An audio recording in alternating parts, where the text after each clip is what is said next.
청취자 여러분, 상상해 보십시오. 역사상 최초로 대중교통 시스템, 그러니까 그 정해진 노선과 시간에 따라서 마차가 움직이는 엄청 복잡한 도시의 트래픽 체계를 최초로 설계한 사람. 네, 정말 시대를 앞서간 천재죠. 그쵸? 근데 거기서 끝나는 게 아니라 톱니바퀴를 아주 정교하게 맞물려서 인류 최초의 기계식 계산기까지 발명해낸 사람. 게다가 확률이라는 개념을 수학적으로 증명해낸 그야말로 한 채 오차도 허용하지 않는 극도로 차갑고 완벽한 논리의 소유자. 진짜 철저한 이과형 인간은 끝판왕이라고 할 수 있죠. 맞아요. 그런데 여러분, 이 천재적인 공학자이자 수학자가 세상을 떠날 때 그의 곁에 남은 유일한 소유물이 낡은 성경책 딱 한 권뿐이었다면, 이거 믿어주십니까?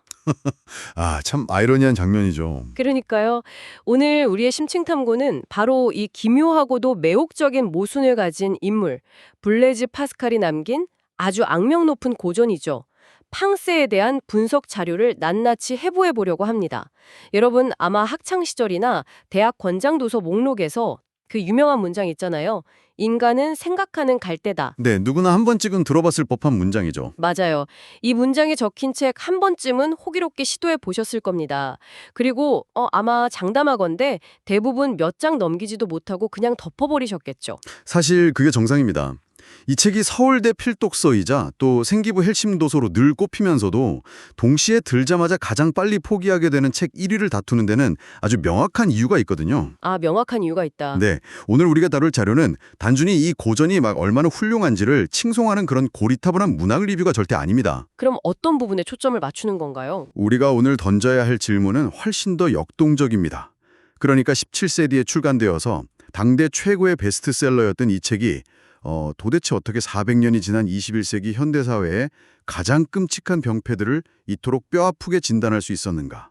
와, 400년 전의 책이 지금의 현대 사회를요? 맞습니다. 그 섬뜩할 정도의 통찰력과 메커니즘을 파헤쳐보는 것이 오늘 심층탐구의 핵심 임무라고 할 수 있죠. 이야, 400년 전에 책이 우리의 현재를 진단하고 있다는 점이 벌써부터 너무 흥미로운데요. 사실 제가 이번 자료를 읽으면서 가장 먼저 제 고정관념이 완전히 깨진 부분이 하나 있었습니다. 바로 파스칼이라는 인물의 정체성 그 자체였어요. 아, 많은 분들이 오해하시는 부분이죠. 네, 흔히 철학자 하면 약간 구름 위에 떠 있는 추상적인 개념을 논하는 사람? 이런 이미지를 떠올리게 되잖아요. 자료를 보니까 이탈리아에 단테가 있고 영국에 셰익스피어가 있다면 프랑스엔 파스칼이 있다. 막 이런 찬사를 받길래 저는 당연히 순수 문학가나 철학자인 줄 알았습니다. 보통 그렇게들 많이 생각하시죠. 문학적인 성취자 워낙 뛰어나니까요. 그쵸. 그런데 알고 보니까 뼛속까지 이과형 인간. 그것도 방금 제가 오프닝에서 말씀드린 것처럼 파리의 대중교통 체계를 고안하고 계산기를 직접 만든 극단적인 실용주의자이자 공학자였어요. 네, 손으로 직접 만지고 증명해야 직성이 풀리는 사람이었죠. 아니 도대체 이런 논리의 끝판왕 같은 막 톱니바퀴처럼 돌아가는 뇌구조를 가진 사람이 어떻게 인간의 내면이나 시상처럼 가장 증명하기 어려운 주제에 평생을 바치게 된 겁니까? 이게 잘 맞춤이 안 되거든요. 이게 참 재미있는 포인트인데요. 파스칼이 세상을 바라보는 방식 그 자체를 이해해야 이 역설이 풀립니다. 파스칼은 사실 모든 현상을 분해하고 계산하고 또 인과관계를 찾아내서 구조화하는 데 완전히 미쳐있던 사람이었어요. 아, 세상 만사를 다 수학 문제 풀듯이 접근했다는 거네요. 정확합니다. 대중교통 노선을 짤 때처럼 그는 인간의 삶과 행복이라는 그 복잡한 주제 역시 하나의 거대한 수학적 방정식처럼 접근을 했죠. 이성에 철저히 기대어서 세상의 모든 물리적이고 논리적인 이치를 꿰뚫어 보려고 정말 극한까지 밀어붙인 겁니다. 와, 논리를 극한까지 밀어붙였다. 네, 그런데 그 철저한 계산의 끝에서 그는 아주 뜻밖의 결과를 마주하게 됩니다. 어떤 결과요? 답이 안 나왔나요? 바로 그거죠. 인간의 이성이라는 도구로 아무리 정교하게 계산기를 두드려봐도 도무지 값이 나오지 않는 거대한 빈 공간을 발견한 겁니다. 거대한 빈 공간이요? 네, 수학적으로 도저히 채워지지 않는 무한의 영역을 발견해버린 것이죠. 잠깐만요. 그러니까 이게 논리나 과학적 지식이 부족해서 어설프게 신앙으로 도피한 게 아니라 절대 아닙니다. 오히려 정반대죠. 논리와 과학을 극한까지 끝까지 밀어붙여본 결과 오히려 그 이성이라는 도구 자체가 가진 명확한 한계값을 수학적으로 딱 확인해버렸다는 뜻인가요? 맞습니다. 아주 정확하게 짚어주셨어요. 모든 걸 다 계산해보니까 인간의 힘으로는 절대 채워지지 않는 어떤 구멍이 우리 안에 명백히 존재하구나 라는 결론에 도달했다는 거죠. 와, 소름 돋네요. 그러니까 낮에는 도시의 트래픽을 최적화하던 그 논리적인 사람이 밤에는 무릎을 꿇고 절대자에게 매달리며 기도하고 나중에 죽을 때는 평생 모은 재산을 가난한 이들에게 다 나눠주고 성경책 딱 하나만 남겼다는 그 충격적인 삶의 궤적이 이제야 약간 조금 이해가 갑니다. 바로 그 지점입니다. 파스칼은 스스로 이성의 한계를 증명해낸 천재였어요. 그래서 인간 존재에 대한 근원적 질문을 풀기 위해 그 빈 공간, 그 무한의 영역으로 기꺼이 뛰어들었던 겁니다. 그렇게 탄생한 책이 바로 팡세인 거죠. 아, 진짜 흥미진진한데요. 그런데 전문가님, 여기서 또 다른 거대한 모순이 하나 등장합니다. 어떤 모순이죠? 그렇게 빈틈없이 수학적이고 철저하게 인과관계를 중시하는 천재 공학자가 쓴 책이라면 당연히 1장 서론, 2장 본론, 3장 결론 이렇게 톱니바퀴 맞물리듯 완벽하고 깔끔한 구조를 가지고 있어야 정상 아닙니까? 듣고 보니 당연히 그래야 할 것 같죠. 그쵸. 그런데 청취자 여러분도 아시다시피 팡세를 한 번이라도 읽어보신 분들은 공감하실 거예요. 읽다 보면 도대체 이게 무슨 흐름인지 앞뒤가 어떻게 연결되는 건지 길을 잃기가 십상이거든요. 이 자료를 보니까 그 이유가 아주 물리적인 데 있더라고요. 네, 이 책의 탄생 배경 자체가 가진 아주 독특한 구조적 특성 때문입니다. 사실 팡세라는 말이 불어로 생각이라는 뜻이거든요. 그런데 이 책은 파스칼이 처음부터 끝까지 정교하게 목차를 짜고 기획해서 낸 완성본이 아닙니다. 아, 완성된 책이 아니었군요. 네, 기독교 신앙을 변증하기 위해서 평소 자신의 머릿속에 떠오른 번뜩이는 통찰들, 즉 파편적으로 메모해 두었던 종이 조각들, 즉 단장들이라고 부르죠. 프래그먼트. 그 메모들을 그가 죽은 뒤에 주변 사람들이 모아서 엮은 일종의 유고 편집본입니다. 아, 그래서 막 조각조각 나 있었던 거네요. 그렇습니다. 그러다 보니 번역판마다 그 조각들의 배열 순서도 다 다르고 문장과 문장 사이의 친절한 연결고리도 턱없이 부족한 거죠. 와, 마치 완성된 소프트웨어 프로그램이 아니라 천재 프로그래머가 새벽에 막 갈겨 쓴 날것의 소스 코드를 우리가 중간중간 훔쳐보는 그런 느낌이겠네요. 아주 정확한 비유입니다. 날것의 소스 코드죠. 독자 입장에서는 맥락이 중간에 툭툭 끊어지니까 당연히 몰입하기는 엄청나게 고통스럽죠. 그런데 이 자료에서 그 낯설고 불편한 독서 경험을 아주 기막힌 비유로 설명해 놓은 거 있죠. 저도 그 부분 읽으면서 무릎을 탁 쳤습니다. 그쵸. 바로 입속에서 흩어지는 평양냉면의 면발 같다. 여러분, 평양냉면 처음 드셨을 때 생각해 보세요. 그 밍밍한 고기 육수에다가 툭툭 끊어지는 슴슴한 메밀면을 씹으면서 아니 이게 도대체 무슨 맛이야? 하고 당황하셨던 기억 다들 있으시잖아요.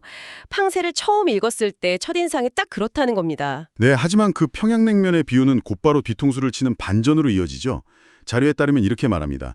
처음엔 밍밍하지만 반복해서 읽으면 어느새 함흥냉면의 면발처럼 심장이 쫄깃해지는 쾌감이 있다. 심장이 쫄깃해지는 쾌감이요? 툭툭 끊어지는 메모장일 뿐인데 어떻게 그런 쾌감이 나오죠? 조각난 글이라서 친절한 설명은 없지만 대신 그 파편 하나하나에 담긴 통찰의 밀도가 어마어마하게 높다는 뜻입니다. 군더더기를 다 발라낸 정말 날카로운 칼날 같은 문장들이거든요. 곱씹을수록 인간 내면에 숨기고 싶은 진실, 우리가 외면하고 싶었던 그 치부들을 아주 정확하게 찔러 들어오기 때문입니다. 아, 뼈를 때리는 문장들의 연속이라는 거군요. 그 날카로움이 어느 정도였냐면 심지어 신은 죽었다고 선언하면서 기독교를 맹렬히 비판했던 무신론자, 실존주의 철학자, 그 유명한 프리드리히 니체조차 이 책을 극찬했다고 자료에 나와 있습니다. 네, 철학사에서 아주 유명한 일화죠. 아니, 신을 거부한 철학자가 신앙을 전도하기 위해 쓴 기독교 변증서에 찬사를 보낸다. 이것도 진짜 기가 막힌 아이러니 아닙니까? 도대체 니체는 이 파편화된 책의 어떤 메커니즘에 그렇게 매료되었던 걸까요? 니체가 감탄한 것은 파스칼이 내린 종교적인 결론 그 자체가 아니었습니다. 오히려 그 결론에 도달하기 전까지 파스칼이 메스처럼 해부해 놓은 인간론의 완벽함에 반했던 거죠. 아, 종교가 아니라 인간에 대한 분석에 반했다. 맞습니다. 니체 역시 실존주의자로서 인간이란 도대체 무엇인가를 평생 치열하게 고민한 학자잖아요. 파스칼은 인간의 스스로를 포장하는 모든 위선, 가식, 그리고 환상들을 수학자의 그 냉혹하고 건조한 시선으로 모조리 뜯어냅니다. 진짜 가차없이 다 벗겨냈나 보네요. 네, 인간이 얼마나 모순적이고 스스로 기만하며 또 얼마나 얄팍한 존재인지를 그 당대의 어떤 철학자보다도 적나라하고 예리하게 증명해냈습니다. 그렇기 때문에 사상적 노선이 완전히 달랐던 니체조차 와, 이 진단 결과만큼은 도저히 반박할 수 없다며 완벽하다고 인정할 수밖에 없었던 겁니다. 자, 그럼 대체 그 완벽한 진단이라는 게 뭔지, 파스칼이 우리 내면을 어떻게 엑스레이 찍어놨는지 본격적으로 한번 들여다보죠. 자료를 보면 파스칼이 인간의 현실을 아주 강렬한 세 개의 단어로 딱 요약해 놓았습니다. 변덕, 건태, 불안. 네, 이 세 가지가 파스칼이 바라본 인간 내면의 핵심 키워드입니다. 파스칼은 인간의 심리가 끊임없이 이 세 가지 상태를 빙글빙글 순환한다고 보았어요. 인간의 내면을 스스로의 힘으로는 절대 빠져나올 수 없는 일종의 무한 루프 같은 난국으로 규정한 것이죠. 무한 루프요. 저는 근데 사실 이 대목에서 파스칼에게 약간 반론을 제기하고 싶어졌습니다. 오, 어떤 반론인가요? 청취자 여러분, 우리 일상의 행복을 한번 생각해 볼까요? 우리는 다들 직장에서 승진하기 위해 열심히 노력하고 돈 모아서 좋은 차도 사고 또 사랑하는 사람 만나서 가정을 꾸리는 것에 엄청난 가치를 두잖아요. 사실 그게 우리가 아침에 눈을 뜨고 살아가는 원동력이기도 하고요. 네, 보편적인 인류의 삶의 방식이죠. 그런데 파스칼은 자료를 보니까 우리가 그렇게 소중하게 여기는 특권이나 가치들이 순전히 허상이고 잠깐의 편이나 편견을 잇기 위한 일종의 기만에 불과하다고만 몰아세웁니다. 아니, 우리가 열심히 땀 흘려 쌓아올린 삶의 버팀목들을 이렇게까지 철저하게 조롱하고 박살낼 필요가 있습니까? 너무 가혹하다는 말씀이시군요. 네, 아무리 인간이 불안한 존재라지만 이건 세상을 너무 삐딱하고 비관적으로만 보는 것 아닌가요? 너무 극단적인 것 같아요. 충분히 그렇게 느끼실 수 있습니다. 그런데 파스칼이 일상의 행복을 부정하는 그 잔인해 보이는 논리의 기조에는 아까 말씀드린 그 수학적 메커니즘이 아주 치밀하게 작동하고 있습니다. 여기서도 또 수학이 나오나요? 네, 파스칼은 인간의 내면에 무한한 존재만이, 즉 신만이 채울 수 있는 무한한 크기의 구멍이 뻥 뚫려 있다고 가정을 했습니다. 무한한 크기의 구멍이요? 그런데 인간은 자꾸 그 무한한 구멍을 유한한 것들로 채우려고 발버둥을 칩니다. 예를 들면 아까 말씀하신 돈, 명예, 타인의 인정, 혹은 새로운 물건이나 성취 같은 것들이죠. 우리가 흔히 좇는 그런 목표들이네요. 맞습니다. 그런데 수학적으로 생각해 보세요. 무한대에서 유한한 숫자를 아무리 빼봐야 결과는 여전히 무한대잖아요.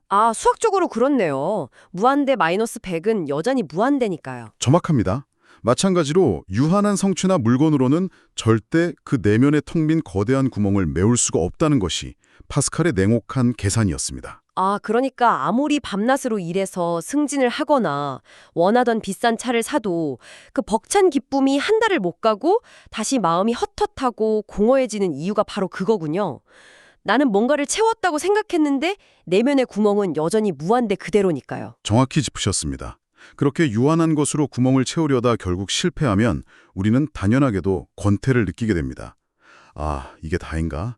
고작 이거 하려고 내가 그렇게 애를 썼나? 싶어지죠. 와, 뼈 때리네요. 맞아요. 다들 그런 허무함을 겪잖아요. 그리고 그 권태가 어느 순간 내면의 텅 빈 구멍을 정면으로 직면하게 만들면 그때 인간에게 아주 끔찍한 불안이 엄습합니다. 견딜 수 없는 불안이 찾아오는군요. 네, 그래서 그 불안을 잊기 위해 우리는 가만히 있지 못하고 또 다른 유한한 대상을 찾아서 변덕을 부리는 겁니다. 새 물건을 쇼핑하고 새로운 자극을 찾아서 또 헤매는 거죠. 그래서 변덕, 권태, 불안의 무한 루프에 빠지는 거구나. 파스칼의 눈에 인간이 좇는 이 모든 성취와 오락은 결국 내면의 비참한 구멍을 잠시 잊기 위해 스스로에게 놓는 아주 독한 마취제에 불과했던 겁니다. 마취제요. 야, 그 말씀을 들으니까 이 자료에 등장하는 또 다른 사상가 몽테뉴와의 대결 구도가 왜 그렇게 중요한 비중을 차지하는지 확 와닿습니다. 파스칼이 성경 다음으로 많이 읽고 연구했다는 책이 몽테뉴의 에세이잖아요. 네, 맞습니다. 몽테뉴의 영향력이 대단했죠. 그런데 몽테뉴도 파스칼처럼 인간의 삶이 모순투성이라는 건 똑같이 인정했단 말이죠. 그런데 그가 내린 최종 결론은 파스칼과 정반대 방향이었습니다. 맞아요. 몽테뉴는 17세기의 사상가지만 흥미롭게도 오늘날 현대인들의 삶의 방식과 아주 잘 맞닿아 있는 인물입니다. 몽테뉴는 깊고 회의적인 사색 끝에 인간이 불완전하고 되게 우스꽝스러운 존재라는 걸 깨닫습니다. 하지만 거기서 파스칼처럼 절망하거나 파고들지 않고 일종의 무신론적 수용의 태도를 취해버려요. 수용의 태도라면 구체적으로 어떤 거죠? 우리가 유한하고 모순적이면 뭐 좀 어때? 완벽하지 않으면 어때? 그냥 주어진 삶 속에서 맛있는 거 먹고 친구들과 웃고 떠들면서 하루하루 스스로 자족하는 법을 배우면 되지. 이런 식입니다. 아, 긍정적이네요. 네, 현실의 불완전함을 있는 그대로 그냥 껴안고 삶의 유희를 긍정하는 매우 유연하고 어떻게 보면 관대한 입장이었죠. 사실 저를 포함해서 지금 이 방송을 듣고 계신 많은 현대인들에게는 솔직히 문케뇨의 결론이 훨씬 더 매력적이고 위로가 되지 않나요? 요즘 유행하는 소확행, 그러니까 소소하고 확실한 행복이나 마음 챙김 같은 그런 현대 철학과 딱 맞아 떨어지잖아요. 네, 현대인의 멘탈 케어 방식과 아주 유사하죠. 내면에 상처나 구멍이 좀 있으면 어때요? 그냥 예쁜 반창고 하나 턱 붙여놓고 오늘 하루 즐겁게 잘 살면 그만이지. 파스칼은 도대체 왜 이 편안하고 실용적인 삶의 방식을 그토록 맹렬하게 거부하고 비판했던 겁니까? 왜냐하면 파스칼이라는 그 거대한 이성의 소유자에게 몽탱유의 그런 방식은 말 그대로 밑 빠진 독이 물을 부으면서 아 그래도 찰랑거리는 물소리가 참 듣기 좋네 하고 스스로를 철저히 기만하는 행위로 보였기 때문입니다. 아, 스스로를 속이는 거다. 네, 파스칼에게 그 예쁜 반창고는 치료제가 절대 아니었습니다. 피가 철철 흐르고 있는 치명상을 입었는데 그걸 애써 외면하려는 눈가림일 뿐이었죠. 파스칼은 인간의 비참함을 적당한 타협으로 덮어두는 것을 이성적으로 도저히 용납할 수가 없었습니다. 이과형 천재의 깐깐함이 여기서 폭발하는군요. 맞습니다. 하지만 여기서 파스칼 인간론의 가장 찬란한 역설이 딱 등장합니다. 파스칼은 인간이 그저 비참하다고만 내버려두지 않았습니다. 비참함 말고 다른 게 또 있나요? 인간은 자신의 비참함을 인지할 수 있는 고도의 이성을 가졌기에 역설적으로 위대하다고 보았습니다. 비참함을 아니까 위대하다. 네, 유명한 비유가 있죠. 우주가 인간을 짓눌러 죽일지라도 우주는 자기가 무슨 짓을 하는지 전혀 모르지만 인간은 자신이 죽어간다는 사실을 명확히 안다는 겁니다. 이 비참함과 위대함이 내면에서 격렬하게 충돌하는 모순, 이것이 파스칼이 본 인간의 진짜 본질이라는 거죠. 와, 자신이 비참하다는 걸 명확히 아는 존재. 그래서 그 스스로를 기만하는 소소한 즐거움 따위로는 이 비참함과 위대한 사이의 거대한 모순의 간극을 결코 메울 수가 없다고 본 거군요. 정확합니다. 그 간극이 너무나 크니까요. 결국 파스칼의 논리에 따르면 무한한 구멍을 가진 채로 비참함과 위대함 사이에서 찢어지고 있는 이 가여운 인간이 살 수 있는 유일한 논리적 해답. 그 출구는 무엇입니까? 파스칼에게 그 출구는 단 하나였습니다. 그게 바로 신의 우산 아래로, 즉 하나님 안으로 들어가는 것뿐이라는 그런 철저한 기독교 변증으로 연결되는 거네요. 그렇습니다. 자료의 저자도 이 점을 아주 명확하게 짚어냅니다. 파스칼은 인간 스스로의 힘이나 알량한 인본주의로는 이 근원적인 불안의 끄트머리조차 절대 해결할 수 없다고 보았습니다. 오직 무한한 존재, 즉 하나님을 의지할 때에만 이 지독한 내면의 모순이 비로소 참된 행복으로 치환될 수 있다고 굳게 확신한 것이죠. 여기까지 들으시는 분들 중에는 아마 결국 기독교 신앙을 가지라는 종교적인 결론이구나 하고 약간의 거리감을 느끼시는 분들도 분명 계실 겁니다. 하지만 여러분, 여기서 주파수를 돌리시면 절대 안 됩니다. 네, 진짜 중요한 이야기는 지금부터니까요. 오늘 이 심층 탐구 자료가 가진 진짜 파괴력, 정말 가장 선득하고 날카로운 통찰은 이 종교적 결론에 있는 게 아닙니다. 이 17세기의 낡은 메모장이 어떻게 2026년 지금 우리가 매일 뉴스로 접하고 있는 사회적 비극들을 이렇게까지 정확하게 설명해내고 있는가, 바로 이 부분에 있거든요. 이 자료의 가장 압도적이고 소름 돋는 대목이 바로 그 지점입니다. 자료의 저자는 팡세의 통찰을 렌즈 삼아서 최근 우리 현대사회를 공포로 몰아넣고 있는 극단적인 폭력들, 예를 들어 묻지마 살인이나 길거리 흉기 난동 같은 끔찍한 일들의 근원을 깊숙이 추적합니다. 도대체 그 원인이 어디에 있다고 분석하나요? 이 말도 안 되는 분노와 혼란이 도대체 어디서 튀어나왔는가? 자료는 이것이 파스칼이 무려 400년 전에 경고했던 현대인들의 내적 상태, 즉 변덕, 권태, 불안이라는 그 무한 루프가 한계치를 넘어서 폭발해버린 결과라고 진단합니다. 저는 사실 이 부분 읽으면서 정말 잠깐 숨이 막혔습니다. 아니, 파스칼의 시대에는 스마트폰도 없었고 소셜미디어도 없었잖아요. 그렇죠. 완전히 다른 환경이었죠. 그런데 자료에 등장하는 표현을 보면 이렇습니다. 오망한 인본주의와 경박한 물질주의가 낳을 이기심과 공격성. 여러분, 우리가 매일 밤 침대에 누워서 인스타그램 새로 고침하면서 남들의 그 화려한 삶을 훔쳐보거나 쇼핑 앱을 막 뒤적거리는 행위를 파스칼의 시선으로 한번 해석해 볼까요? 아, 파스칼이 본다면 어떻게 해석할까요? 우리는 내면의 무한한 빈 공간, 그 끔찍한 권태와 불안을 마주하기가 너무나 두려운 겁니다. 그래서 어떻게든 스마트폰 화면에 자극이라는 얄팍한 반창고를 끊임없이 눈가림으로 붙이고 있는 거죠. 아, 아주 정확하고 날카로운 현대적 적용입니다. 현대인들은 내 삶은 내 의지대로 다 통제할 수 있다는 오만한 인본주의와 또 돈과 물질로 내 가치를 증명하고 행복을 살 수 있다는 아주 경박한 물질주의에 깊게 기대어 살아갑니다. 아까 우리가 쌓아올린 삶의 버팀목들이라고 했던 것들이네요. 네, 그런데 앞서 파스칼이 우리가 기대했던 그 버팀목들을 논리적으로, 체계적으로 다 박살냈다고 하셨죠. 네, 요한한 걸로는 절대 못 채운다고 했죠. 현대사회에서 그 버팀목들, 그러니까 타인의 좋아요, 나의 외모, 은행잔고 이런 것들이 결국 허상이라는 것을 뼈저리게 깨닫게 되는 순간이 오거든요. 혹은 그 허상조차 내 손에 넣을 수 없어서 권태와 불안이 극단으로 치닫는 순간 말이죠. 아, 그 반창고가 떨어지는 순간이요. 맞습니다. 그 순간 텅 빈 구멍은 내면으로 거대하게 붕괴하면서 타인을 향한 끔찍한 공격성과 이기심으로 터져나오게 됩니다. 파스칼은 그 얇은 위선의 막이 찢어졌을 때 인간이 얼마나 흉포해질 수 있는지를 이미 수백 년 전에 꿰뚫어 본 것입니다. 정작 그 기술을 조종하는 인간 내면의 모순과 비참함은 400년 전 파스칼이 묘사한 그 다리에서 단 한 발자국도 나아가지 못했다는 사실이 진짜 참으로 씁쓸합니다. 기술은 진보했지만 인간의 본질은 그대로니까요. 그러니 이 자료의 저자가 남긴 문장이 그토록 아프게 다가오는 거겠죠? 사회가 악해질수록 이 책을 찾게 된다. 정말 전곡을 찌르는 문장이죠. 세상이 평화롭고 배부를 때 팡세는 사실 그저 읽기 불편하고 밍밍한 평양냉면 같은 좀 잘난 척하기 좋은 장식용 고전일 뿐입니다. 굳이 들춰볼 이유가 없으니까요. 하지만 현대사회의 병폐가 골마터지고 우리 스스로 인간성의 진짜 밑바닥을 목격하게 될 때 우리는 비로소 그 쓸데없어 보이던 파스칼의 날카로운 파편들을 다시 집어들게 됩니다. 해독제로서 말이죠. 네. 끝없는 욕망과 거짓된 자기과시로 만신창이가 된 현대인들에게 노인은 스스로 결코 완전해질 수 없는 비참한 존재다 라는 팡세의 이 차가운 선언은 우리의 오만함을 산산조각냅니다. 그리고 진짜 삶의 의미를 다시 사유하게 만드는 가장 강력한 해독제로 작용하는 것이죠. 그렇군요. 오늘 우리는 파리의 대중교통을 설계한 천재 수학자 블레즈 파스칼이 남긴 흩어지고 찢겨진 메모장 팡세를 통해서 우리의 텅 빈 내면을 깊이 심층 탐구해 보았습니다.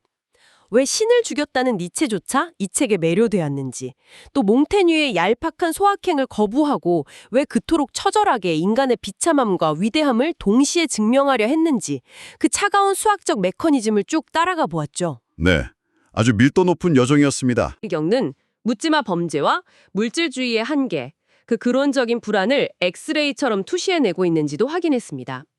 결국 팡세는 고전의 탈을 쓴 채 시대를 훌쩍 건너와서 우리의 오만한 뒤통수로 확 후려치는 아주 서늘한 경고장이었네요. 우리가 계속 진보했다고 철석같이 믿어왔던 현대 문명의 밑바닥에 사실은 도저히 채워지지 않는 거대한 불안의 구멍이 도사리고 있음을 일깨워준 의미 있는 시간이었습니다. 맞습니다. 그것을 신앙으로 채우든 아니면 스스로의 뼈아픈 성찰로 직면하든 결국 기만적인 반창고를 과감히 떼어내고 진짜 피 흘리는 상처를 정면으로 바라보게 만드는 힘. 그것이 바로 이 불친절하고 파편화될 고전이 가진 대체 불가능한 무게감이라고 할 수 있습니다. 오늘의 심층 탐구를 마치면서 저는 자료의 저자가 남긴 마지막 문장을 청취자 여러분께 하나의 질문으로 던지고 싶습니다. 저자는 이렇게 썼습니다. 언젠가 팡세를 읽지 않아도 되는 세상을 꿈꿔본다. 아, 참 여운이 남는 문장이죠. 여러분, 지금 잠시 스마트폰 화면을 끄고 조용히 자신의 내면과 오늘날의 뉴스를 한번 번갈아 보십시오. 지금 우리가 살아가는 이 세상은 과연 스스로 내면의 모순을 잘 치유해서 더 이상 파스칼의 이 무서운 책을 펼치지 않아도 되는 방향으로 나아가고 있을까요? 글쎄요, 한번 깊이 고민해봐야 할 문제입니다. 아니면 400년 전의 진단이 무색할 만큼 변덕과 권태 그리고 불안이 완전 통제불능으로 증폭되어서 그 어느 때보다 팡세가 더 절실하게 필요해지는 끔찍한 세상으로 향하고 있는 걸까요? 오늘 밤 여러분의 마음속 무한한 빈 공간에 이 묵직한 질문 하나가 깊게 자리 잡기를 바라며 오늘의 심층 탐구는 여기서 마치겠습니다. 함께해 주셔서 감사합니다.